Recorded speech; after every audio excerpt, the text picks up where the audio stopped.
మారుస్తున్నట్లు తెలిపిన transport BC welfare మంత్రి పొన్నం ప్రభాకర్ రాష్ట్ర సచివాలయంలో మంత్రి మీడియాతో తెలంగాణ ఉద్యమ సమయంలో అందరం టీజీ అనే రాసుకున్నామని గుర్తు చేశారు. ప్రస్తుత ప్రజల మనోభావాల మేరకు టీజీని టీఎస్ మారుస్తామని, దీనిని శాసనసభ కూడా ఆమోదించిందని, పేరు మార్పుకు కేంద్రం కూడా ఒప్పుకుందని వెల్లడించారు. రేపటి నుంచే టీజీ మార్పు మొదలవుతుందని, ఇకపై అన్ని వాహనాలపై టీజీ అనే ఉండబోతుందన్నారు. ఒక రవాణా శాఖకు మాత్రం ఏ ఉద్దేశం కానీ ప్రభుత్వం ఆనాడు 17 రోజుల తదుపరి తిరిగి మళ్ళీ ప్రభుత్వం నుంచి కేంద్ర ప్రభుత్వాన్ని నివేదించి టీఎస్ గా మార్చింది. గారి నోటీసుకు రాష్ట్ర ప్రభుత్వం తరఫున అది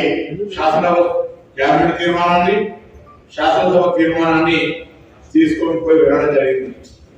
పత్రాన్ని తిరిగి విజిట్ రూపం లోపల టీఎస్ స్థానం లోపల టీజీని మార్పు నిర్ణయంగా ప్రకటించింది. ఈ రోజు ఇలా సాయంత్రం 4 తర్వాత రేపటి నుంచి రిజర్వేషన్ అయ్యే ప్రతి బండి టీజీ పేరు మీద సీరియస్ రిజర్వేషన్ అయితే ఇదొక మార్పు.